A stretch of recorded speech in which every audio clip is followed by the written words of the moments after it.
Hello, today we're going to talk about the nightmares of new home ownership and how this new homeowner got a big surprise when they moved in and had us inspect their 2 chimneys.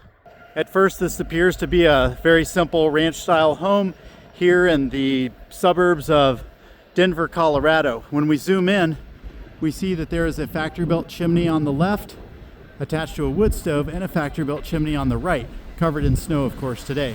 So as we come in this beautiful 1979 home, we note that off to the left is a factory-built fireplace. Or wait, what is this? Is it a wood-burning insert? Yes, it is. And this wood-burning insert has been pushed inside of a factory-built fireplace. So let's get our terms straight real quick. This is the original fireplace that was open air designed, unrestricted dilution air. That's not efficient. So someone had the great idea to shove this high efficiency wood burning insert into the opening. And what we noticed is that this is if you hear that, it's a wood frame hearth covered with tile. And inside it's got the original refractory brick. It's got one of the refractory panels in here.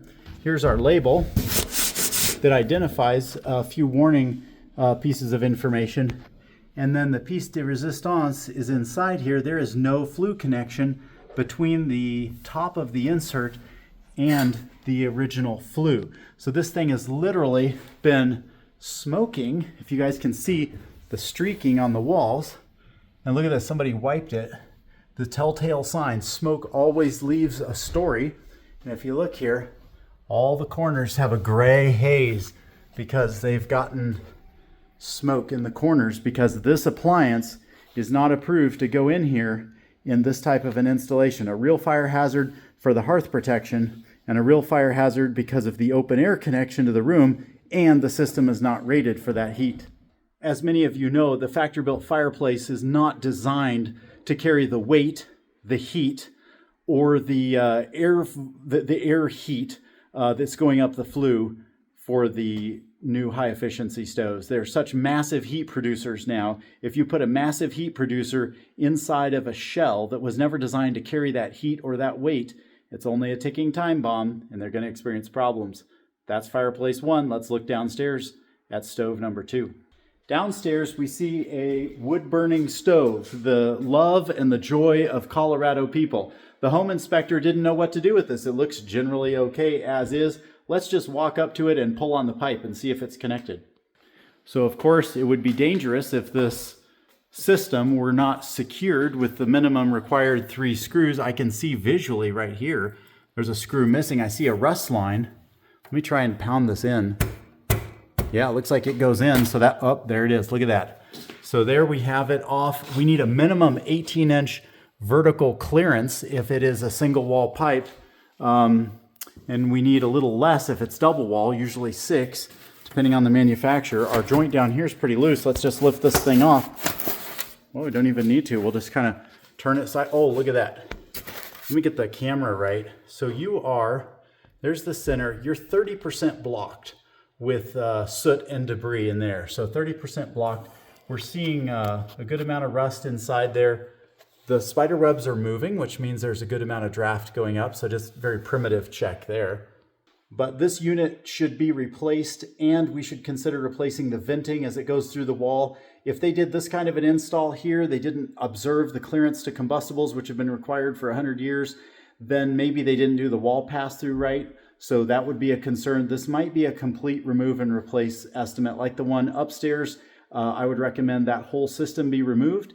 And it needs to be replaced with a new high-efficiency wood-burning fireplace. This needs to be replaced with a new high-efficiency wood-burning stove.